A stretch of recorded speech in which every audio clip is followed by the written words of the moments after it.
Hello everyone, welcome back to the channel. Today we're diving into one of the most complex and misunderstood conflicts of our time, the story of Ukraine, Russia, and Belarus, and how history, power, identity, and fear collided to reshape Eastern Europe and shake the entire world.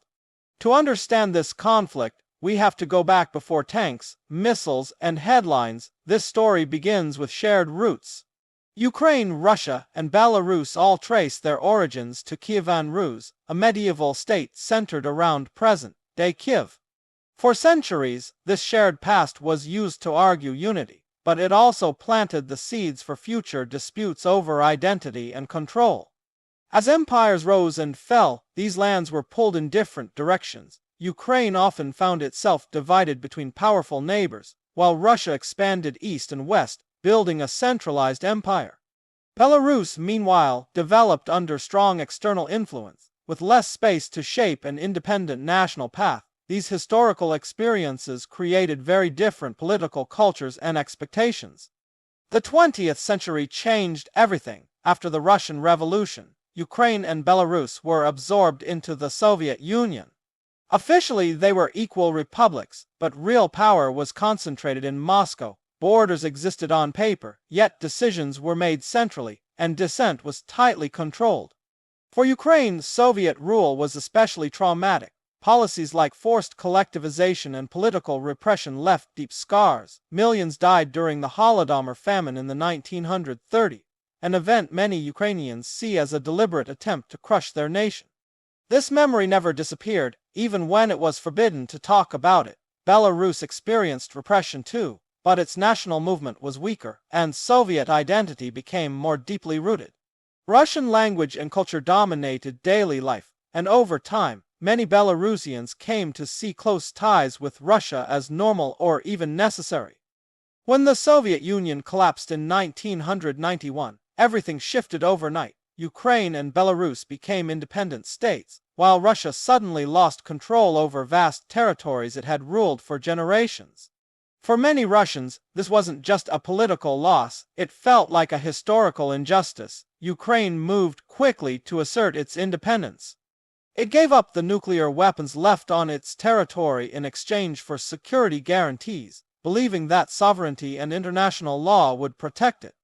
At the same time, it began debating its future direction, whether to stay closely tied to Russia or move toward Europe. Belarus took a very different path. In 1994, Alexander Lukashenko came to power and gradually built an authoritarian system. He maintained strong political, economic, and military ties with Russia, trading independence in decision-making for stability and support. Russia under Boris Yeltsin at first was weak and chaotic in the 1990s, but when Vladimir Putin rose to power, the goal became clear. Restore Russia's strength and influence. Former Soviet states were no longer seen as fully independent neighbors, but as part of a near abroad where Russia believed it had special rights. Ukraine became the main battleground of this vision. Its size, population, economy, and cultural significance made it impossible for Russia to ignore. An independent Ukraine moving toward Europe challenged the idea of Russia as a great power with its own sphere of influence. In 2004, Ukraine's Orange Revolution signaled a turning point. Mass protests overturned a rigged election and pushed the country toward democratic reforms. For many Ukrainians, it was about dignity and choice. For Moscow, it looked like a Western-backed threat. Russia began to fear that democratic movements could spread. The idea that people could overthrow corrupt leaders through protest was dangerous to authoritarian systems. From this moment on, Ukraine's internal politics became a security issue for the Kremlin. Belarus watched closely. Lukashenko cracked down even harder on opposition, using Russia as both a model and a protector. While Ukraine experimented with democracy, Belarus locked itself into authoritarian stability. The tension escalated again in 2014. When Ukraine's president backed away from closer ties with the European Union, protests erupted in Kiev. These demonstrations, known as the Euromaidan, were driven by frustration with corruption and a desire for a European future. The government collapsed and Russia responded swiftly. It took control of Crimea, a region with strategic importance and a Russian-speaking population. This move shocked the world and broke post-Cold War norms about borders in Europe. At the same time, conflict broke out in eastern Ukraine, where Russian-backed separatists declared breakaway regions. The fighting was intense, confusing, and deadly, turning Ukraine into a front-line state between Russia and the West. From Russia's perspective, these actions were framed as protection of Russian speakers, of strategic interests, and of historical unity. From Ukraine's perspective, it was an invasion, a denial of their right to exist as an independent nation.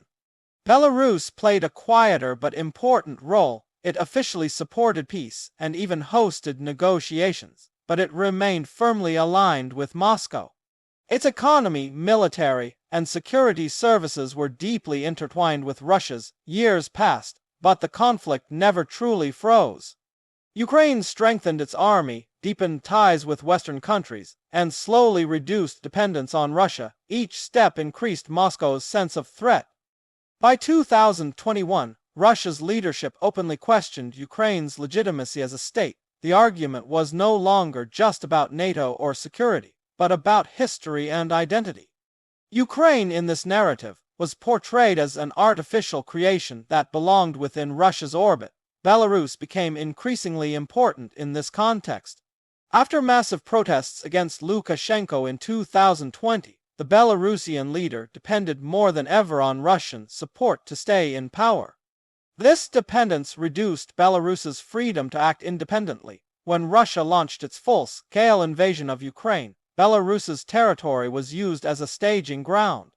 Missiles were launched, troops crossed borders, and logistics flowed through Belarusian land. Officially, Belarus claimed it was not at war, but its involvement was undeniable.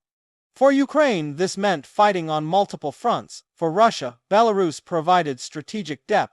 For Belarusian citizens, it created fear and resentment, as many did not support the war and felt trapped by their government's choices.